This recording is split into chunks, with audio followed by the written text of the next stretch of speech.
How would you like a 15% discount to my daily email, the stack of stuff, the show notes, discounts to the conference, all of that? All you need to do is text the word show to 33777.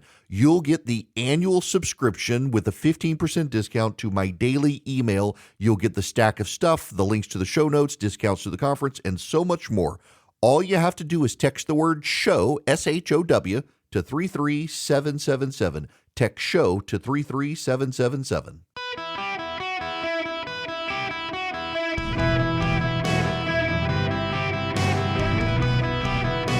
Welcome to the Eric Erickson Show podcast, Hour 3. Hello, welcome. It is Eric Erickson here across the United States. The phone number 877-973-7425. Should you wish to be on the program, delighted to have you with me. The phone number you got, and I also want to tell you if you text Eric, E-R-I-C-K, to 33777, you can get all the information you need to take advantage of the show. I'm sorry, I'm a little distracted because I'm looking over because, they make me film these segments. In the last segment, I have this habit where I can never remember after I've done a segment what I talked about. And so literally there's a segment and I forgot to save it in real time because somebody was in the office and I'm like, I have no idea what I was talking about. So I just saved it as something they can figure it out. No idea. It's like radio Alzheimer's. The moment I finish a segment and go to commercial break, I couldn't tell you what I talked about. People come up to me after the show sometimes. They're like, Erickson, that was a great show today. And I'm like, buddy, I don't know what I talked about. My old boss used to do that all the time. He'd call me afterwards. And, of course, I'm also the personality that says, that was a great segment today. My process is, all the other segments suck. No idea.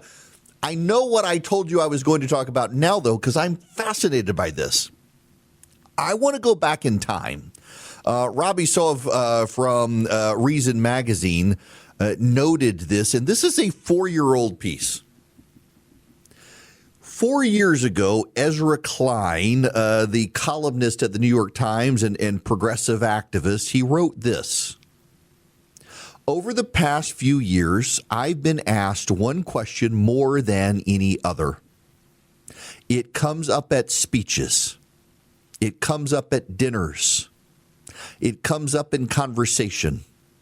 It's the most popular query when I open my podcast to suggestions time and again. It comes in two forms.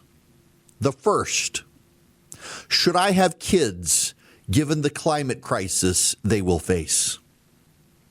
The second, should I have kids knowing they will contribute to the climate crisis the world faces?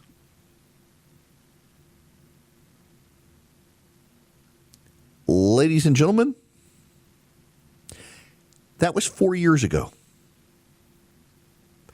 I have never in my whole life encountered a person who wanted to know if they should have kids because of the climate crisis. I have had people who have asked if they should have kids because they think the world is going to hell in a handbasket and the second coming is any day now. And that is a small group of people within a particular Christian branch.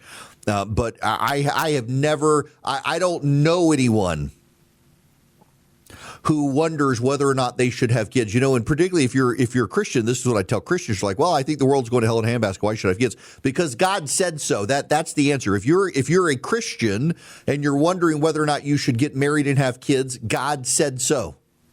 You are to leave and cleave to your spouse and be fruitful and multiply. God said so. It's not optional. In the Garden of Eden, God said, be fruitful and multiply. After he wiped out all of humanity, said for one man and his wife and kids on a boat, and they got out onto dry land again, God said, hey, remember, be fruitful and multiply. When he's told you twice, it's not optional. It's a command. If you can have kids, go get married and have kids. Get married first. Have kids. You should procreate.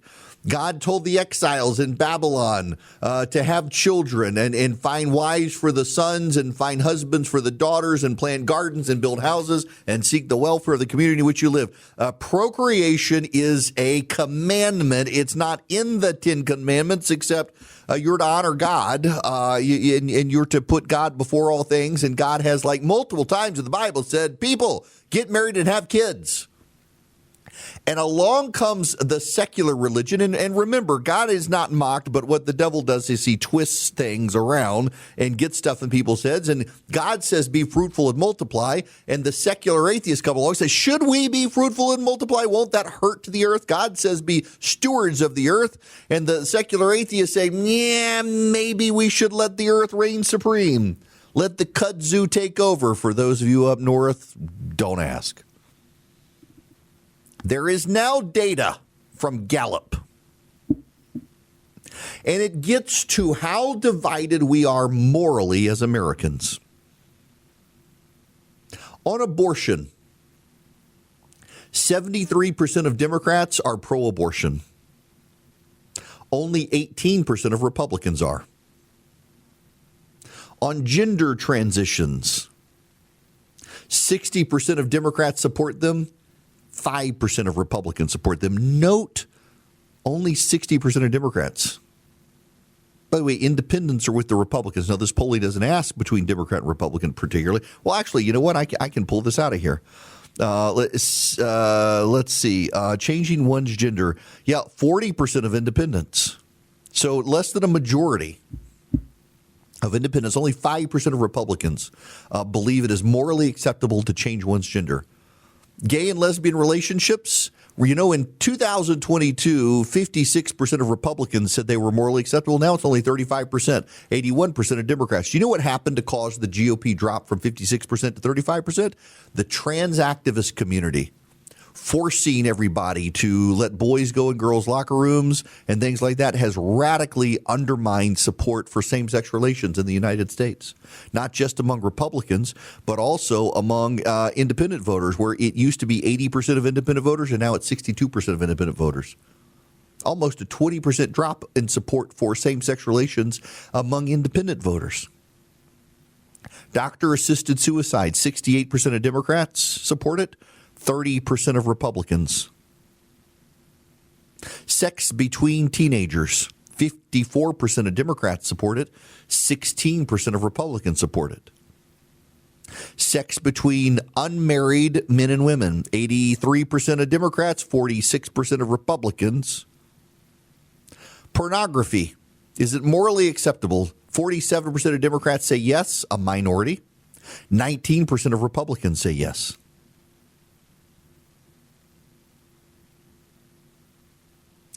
Just think about it. You know, the only 1, 2, 3. Yeah, the only 4 topics where Republicans and Democrats are largely aligned. Cloning of animals. Democrats, independents, and Republicans only about 20 to 25% support it. Cloning of humans. Democrats and independents are at like 1% and independents are at like 10%. Extramarital affairs, Republicans, Democrats, and independents are all at about 5% support for extramarital affairs.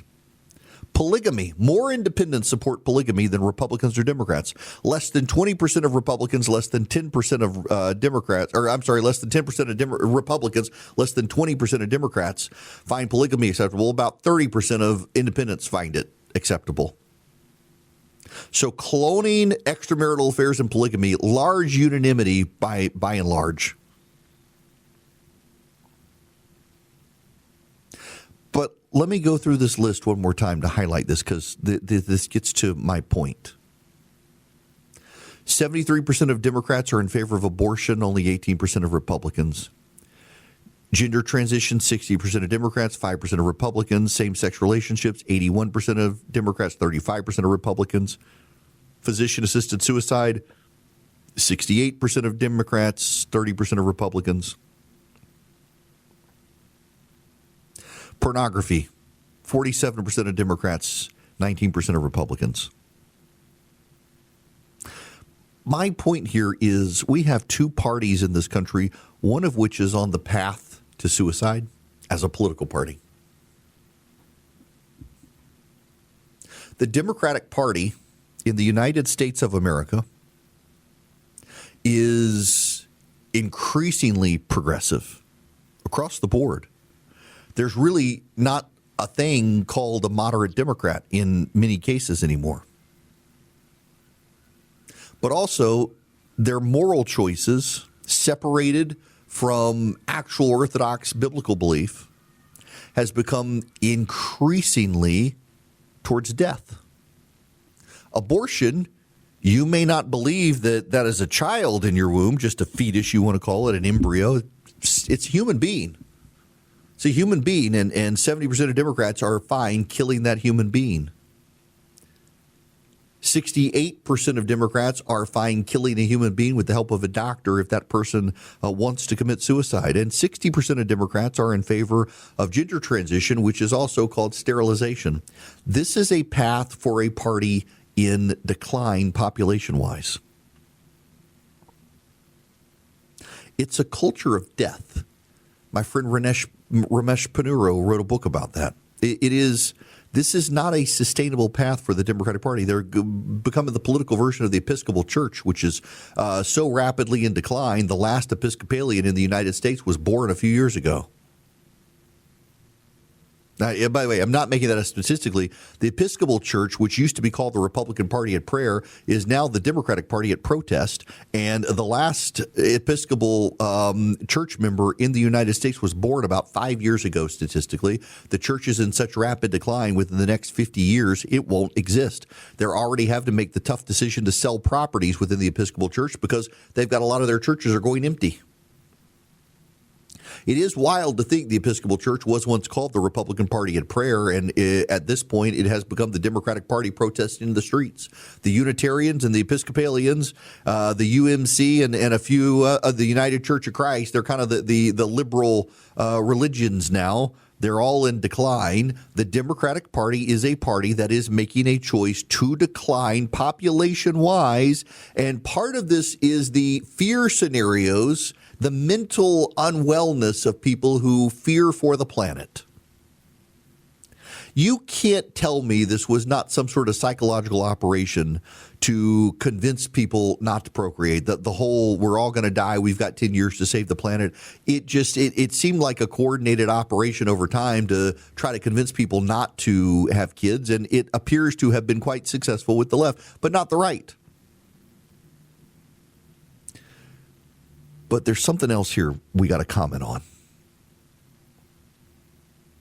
We see this in the nation as a whole with population decline, greater hostility towards immigration in this country as the native population declines. A growing number of Republicans and Democrats like that, they don't want immigrants here. It's not just illegal immigrants. They don't want immigrants here. They want to restrict the H-1B visas because they think they're coming for their jobs, and in some cases they're right, but not in every case. They want to restrict legal immigration into this country to prioritize Americans getting benefits, et cetera, et cetera, et cetera. And by the way, that's a pretty bipartisan issue, even though it's not talked about at the elite levels of the Democratic Party. A growing number of Democrats are also hostile towards immigration. And you know what the common thread is? It's the perception of decline. That we want the spoils of the country's greatness to go to us, not to the immigrant. Transition that to this data on the Democratic Party in population decline, the Democrats will get more violent. As they perceive their power slipping away, they won't recognize that they themselves are the ones who chose to cost themselves their power and population. But look at the Electoral College. As it shapes out by 2030, there's going to be a massive boost to red states in the South and the Bible Belt and the Sun Belt, because not just of immigration to those states away from blue states, but also the population rates in those states far surpass the others. The Democrats are a party in decline by design, and they're not going to be able to handle it when they wake up one day after years of telling themselves that demography was destiny and the non-white peoples of America would soon become members of the Democratic Party. It turns out non-white Americans don't want to be in a party filled with the awfuls, the affluent white female liberals. They don't want to be in that party. They're becoming Republicans, and the awfuls are the ones not procreating, and to the extent they procreate, they get abortions. And they're wiping out their own political future, and they will get really nasty about this when they finally realize by their own choice they've eliminated themselves from power. You know, they talk about lickable websites. You know what I mean. The really cool websites, everything is integrated. There's a flow, and I like to buy my different clothes and a lot of other products from sites like that, and I've noticed, well, they've all got that little shop button, and it turns out so many of them use Shopify. Those sites work so well. They're the ones I like to buy from. Your customers, they're going to want to buy from them as well. It's easy to get set up. You get the word out like you have a marketing team behind you, easily create emails and social media campaigns. Shopify is your commerce expert with world-class expertise in everything from managing inventory to even international shipping. And you get a design studio with hundreds of ready-to-use templates. Shopify helps you build a beautiful online store that matches your brand's style. So get less carts abandoned and more sales going with Shopify and their Shop Pay button. Sign up for your $1 per month trial today at shopify.com/Eric. That's shopify.com/Eric. Shopify.com/Eric. Y'all, I am just really amazed by this story. The U.S. Navy drone that aided in the rescue of 2 U.S. Apache helicopter crew members was a Saronic Technologies Corsair unmanned surface vessel, a USV, unmanned surface vessel, first deployed in U.S. Central Command in March this year. The unmanned surface vessel reportedly picked up the 2 soldiers and took them to a secondary location where a waiting helicopter hoisted them up. Such a rescue would be the first time such a system was used in this role. That is just remarkable technology from the greatest country on planet Earth. And decline is a choice. Some people have chosen to decline, but I, my friends, think that we should remind ourselves that we're the greatest country on planet Earth. There are a large number of Europeans in the United States right now. They have crossed over into our country through airline terminals, coming to see soccer games around the country. And I have been, as I mentioned yesterday, following a number of these accounts from different people coming over from Europe. The British are all whiny. My gosh. They're all whiny. Apparently, they think we all need to pray 5 times a day and not eat pork barbecue. But everybody else from the continental Europe, they're just mesmerized by the United States. They're the height of our buildings, the air conditioning, the free refills of drinks. That is the thing that is blowing the eyes. If you've ever been to Europe, you don't get a lot of ice in your glass, if at all, and there is no such thing as a free refill. And the Europeans are amazed at the portions of food on our plates in restaurants, the free refills. One guy thought he was going to get billed and argued with the waitress, and she assured him, no, we do this for everyone. The concept of a free refill blew his mind. Just a reminder that we are an awesome, awesome country. And we have rescued 2 downed helicopter pilots in the Persian Gulf with a robot boat. It's just cool. Now, speaking of great things in this country, Old Glory Bank, they believe in the greatness of your business and you and your ability to bank, and they believe in the greatness of America. They were founded by conservatives for conservatives during the debanking trends, and you don't have to worry about the debanking trends with Trump at the White House, but you still want to make sure you're doing business with a bank that shares your values. So what you do is you go to oldglorybank.com/Eric and sign up with Old Glory Bank today. You can get a checking account. You can get a savings account. If you're a business, get a business account. They're very hands-on with businesses. And you can do CDs. You can do mortgages. They're a full-service bank. You can even deposit cash. They're an online bank, but you can deposit cash. They make it very easy for you to deposit cash with the app. I've done it. I've done the mobile check deposit. I did it again last night. oldglorybank.com/Eric. oldglorybank.com/ERICK. If you're a veteran, active duty military or first responder, they have some great deals for you. Active duty military and first responders, they have Old Glory Protect, $100,000 line of life benefit, line of duty benefit.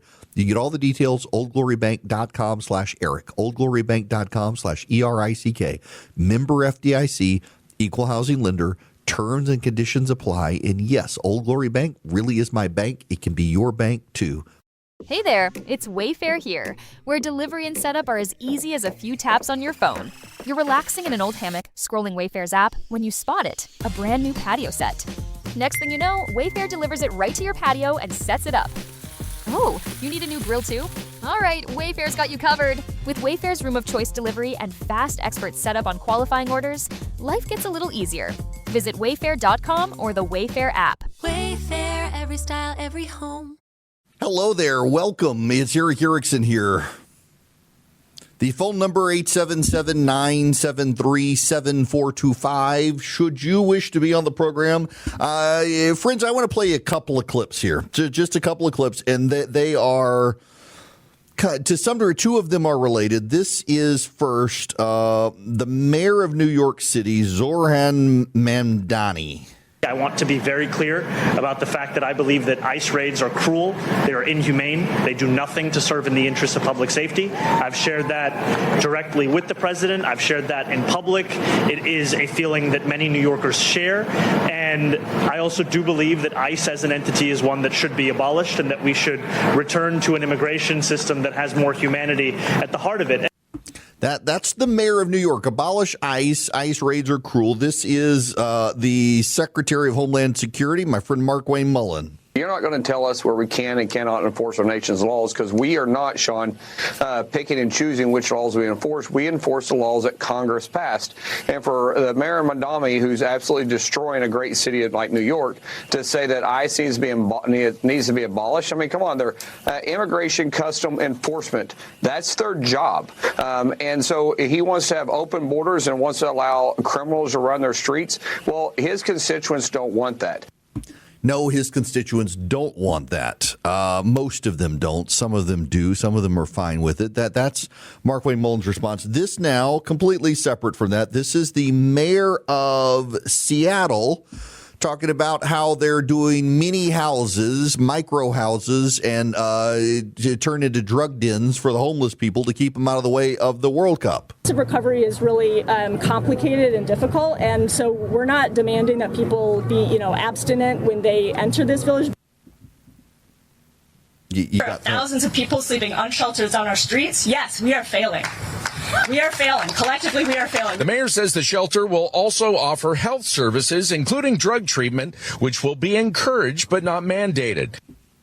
So they're putting mini houses in Seattle, and they're going to park the homeless people temporarily in the mini houses and allow them to do drugs and whatever else they want to do in the mini houses on condition that they stay off the streets and not bother the tourists who are going to Seattle for the World Cup. That is the mayor. And now there's Juanita Tolliver on MS Now, who is a Democratic strategist talking about elections in California. It's a one-sided, ridiculous expectation considering how democracy is built to allow for the maximum number of people to cast their ballots and to have those ballots counted. I want to just emphasize in California, they do send mail-out ballots to every registered voter. They do allow appropriately date-stamped mail-in ballots to be received and counted up to a week after Election Day. This is what democracy looks like. This is what democracy looks like, according to her. In California, progressive Democrats are defending taking weeks to count votes. There are third world countries that count paper ballots by hand overnight to determine the winners of national elections. Peru just had an election. It's going into a runoff, I believe. They counted the ballots the day of the election. It didn't take them 3 weeks. In California, it takes 2 to 3 weeks to count the ballots.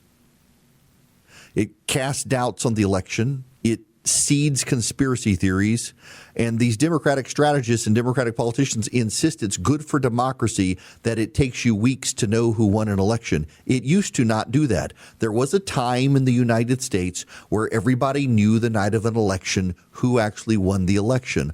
Only because of Democratic intransigency and dogma have we gotten to a point now where the rest of the world can have an election overnight counted, and the Democrats in blue states like California can't do that. In Florida, the 2000 election was such a disaster and it took so long and there was so much litigation, they refigured how they do elections. And now in Florida, you got a massive population in that state and they can count the whole election and know who won before bedtime. That's not undermining democracy. That's ensuring integrity in the process so people trust the system. California feeds and festers distrust in the system, and the Democrats are fine with it because it's not about the integrity of the election or everyone voting. It's about unions being able to harvest ballots to ensure that the union organizers get elected. It's like in education. The states that are highly engaged with unions have the worst education in the country. The states of Mississippi, Louisiana, Tennessee, and Alabama are outperforming New York and Illinois and Oregon and Washington and California. Those states have high union participation, mandate union participation in some cases. The southern states are right to work states. They have weak teachers unions and the kids are getting educated. The kids are getting literate. The kids are learning math. In those other states, they're not. They're learning the gender unicorn. In New York City, the mayor wants to allow illegal immigrants to run over the city, give them driver's licenses, give them benefits, put them up in housing and take care of them, consuming taxpayer resources, taking jobs from Americans and legal immigrants into this country. And he thinks it's a blight on society that we enforce our laws and keep our border secure. In Seattle, the mayor is willing to allow a drug addict population to be given free housing in which to do their drugs and calls them homeless. ABC News just yesterday ran a story about someone, and they described the person not as a homeless man killing someone, but a person experiencing homelessness. You know, the person is not experiencing homelessness. What they're experiencing is drug addiction. It's a drug addict, a mentally ill drug addict who lives on the streets. He's not unhoused. He's not experiencing homelessness. He's a drug addict with mental health problems, living on the streets because the Democrats have decided to change the words and say, oh, it's just someone experiencing homelessness. It's like the mayor of Seattle saying we're going to house the homeless. They're not homeless because they don't have a house. They're homeless because they're insane drug addicts who need mental health and recovery treatment. And you're not even going to mandate it for them to be in the house. You're going to allow them to continue to do the drugs. My friends, my point here is very, very simple. Very simple. Republicans, be competent.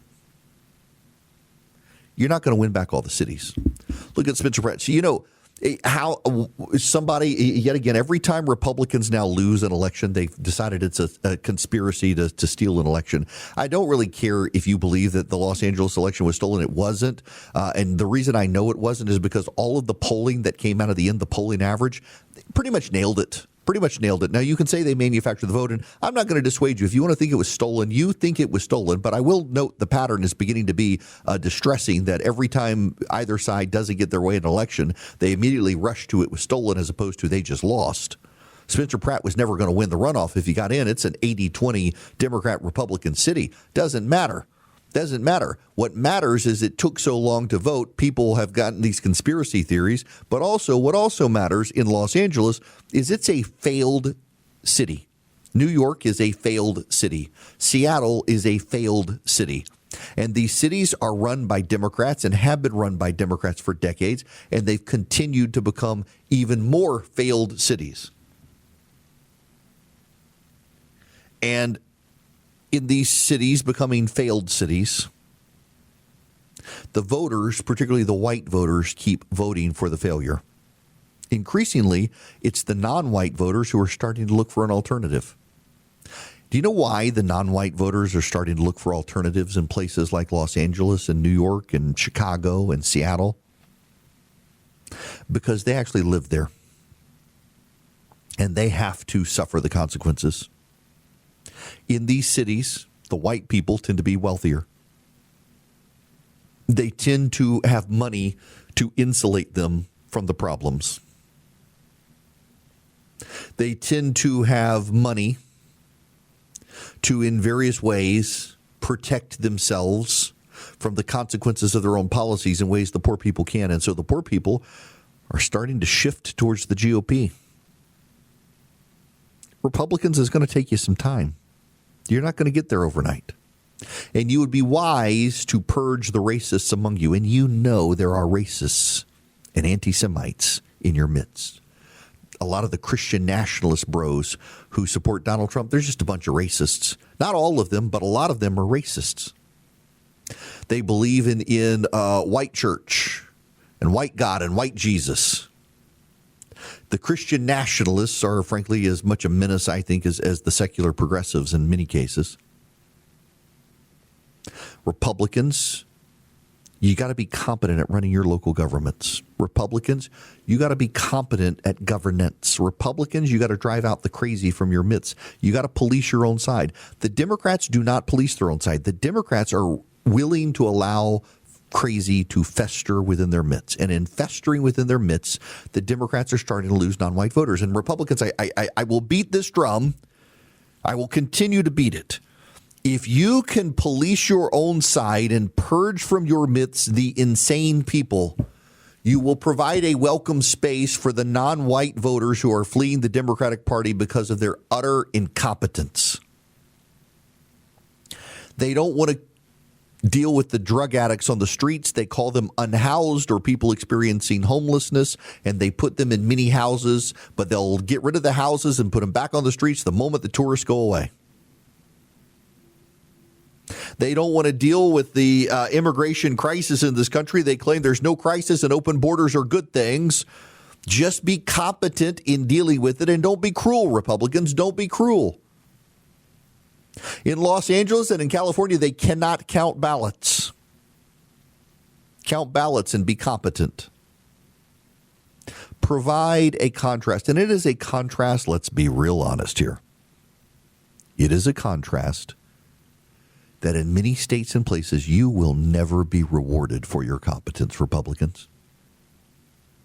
There are people in this country who will never, ever reward you for being competent and good stewards because they're progressive Democrats whose brains are broken. But you don't have to worry about them. You have to worry about all the other people, the people who do want competent governance. I want to play you this audio. This is a voter in Maine talking about voting for Graham Plattner today to oppose Susan Collins. I voted early, and I'm voted for Graham Plattner. And why is that? Enthusiastically, I voted for him. So there's several reasons. The first reason is that the most important thing in this election is unseating Susan Collins. She has single-handedly dismantled reproductive justice in this country. She has voted with MAGA leaders every single time except when she wants to save face. You got that woman. There's one of the awfuls, the affluent white female liberal who can't distinguish Susan Collins, who's the most reliable Republican vote against Donald Trump, and, by the way, supports abortion rights. And so she's going to go with the guy who is abusive to women.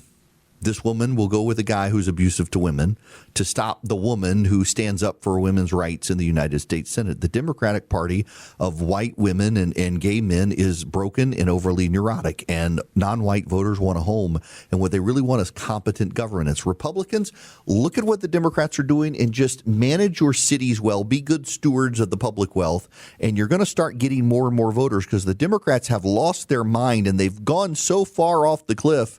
They think they're in the promised land. They just haven't yet hit the ground beneath them first. Now, let me tell you about my Perfectly Snug mattress topper before I get out of here. Perfectlysnug.com/Eric. You can save up to $280. It's a mattress topper And it's like an air conditioner for your bed. It has fans that blow cool air through it. It also heats up if you need it. Last night I used the cooling feature, and it was glorious because we were fighting over the air conditioner in my house at this point of the day. People raise it during the day, and then it doesn't get cool enough at night. And I get hot in the night because why? It's summer. And it's got 2 zones, so you and your spouse, one can have the heater on, one can have the cool on, or you can have the cool at different temperatures. You can set it to adjust automatically through the night at perfectlysnug.com/Eric. Perfectlysnug.com/ERICK. The Perfectly Snug mattress topper. You save up to $280, and it just works. It doesn't have water flowing through it. It's not going to leak. It's not going to get moldy. You're not going to have to deal with the sanitation issue. It uses fans to blow cool air. It has wires to heat up. It's like having a full body heater. Instead of sleeping on a hot pad, you get the whole mattress topper heats up, and it's glorious, or cools down. And in the summertime, you want the cooling feature. Perfectlysnug.com/Eric. Perfectlysnug.com/ERICK. Now at Lowe's, faster quotes start at the Lowe's Pro Desk. Got a material list handwritten on a sticky note or saved as a photo? Perfect. Bring it to us and get a quote in minutes. And if you don't see what you need on the shelf, we'll help you get it. You can access thousands of products beyond what's available in store or on Lowe's.com, right from the Lowe's Pro Desk. Build quotes faster and source the materials you need to keep your jobs moving. Just like that, at Lowe's. Hello, friends. It's Eric Erickson here. Well, it is primary day, and it appears that Maine Democrats are going to go with Graham Plattner right off the cliff. So you got to understand that Susan Collins has been in the Senate, 20 years? She has never, ever, ever, ever, ever won an opinion poll in Maine, and she's won every election. She's always behind in the polls and always wins. And the polling there, the poll average now is like 2 points with Plattner in the lead, which is actually a closer margin than the last time she was on the ballot. And she won then. In 2020, she won. Remember, she was the most endangered incumbent, and she won big. It just absolutely wild to me that we are watching this take shape. Absolutely wild to me that we're watching the Democrats be willing to go off this cliff. Now, the South Carolina Republicans, on the other hand, are going to be spared from Nancy Mace. She will not win the gubernatorial primary in Maine. She is trending into probably 5th place at this point. And she's going out in a ball of making headlines and the like. And now she's out there claiming that pushing the Epstein files. Notice how they always run to the Epstein files. Massey, Green, Mace, they always run. Oh, it was because the Epstein files. That's why Trump doesn't like me. Well. Now she's trying to play the victim. Make it about her. She's going to go away. I used to like Nancy Mace, and then, she has flip-flopped on everything. She used to be a transgender advocate. Not making that up. Nancy Mace used to be for trans rights. In fact, somebody said they had this ad just in case they needed it. They had this ad prepared for Nancy Mace, and now they're not going to have to use it since she's going to lose. But it has the clip of Nancy Mace defending trans rights in it. Just listen. Up next, the new hit, Two-Face Nancy Mace. She's two-faced, Nancy Mace. Potential thoughts all over the place. She's two-faced, Nancy Mace. She won't make up her mind, and such a disgrace. She's against trans rights, but she used to be for 'em. I'm pro transgender rights. Trash talk Trump. Now she says she adores him. She's two-faced, Nancy Mace. That ad was going to be released, and now it's not going to be because there's no point. She's going to lose.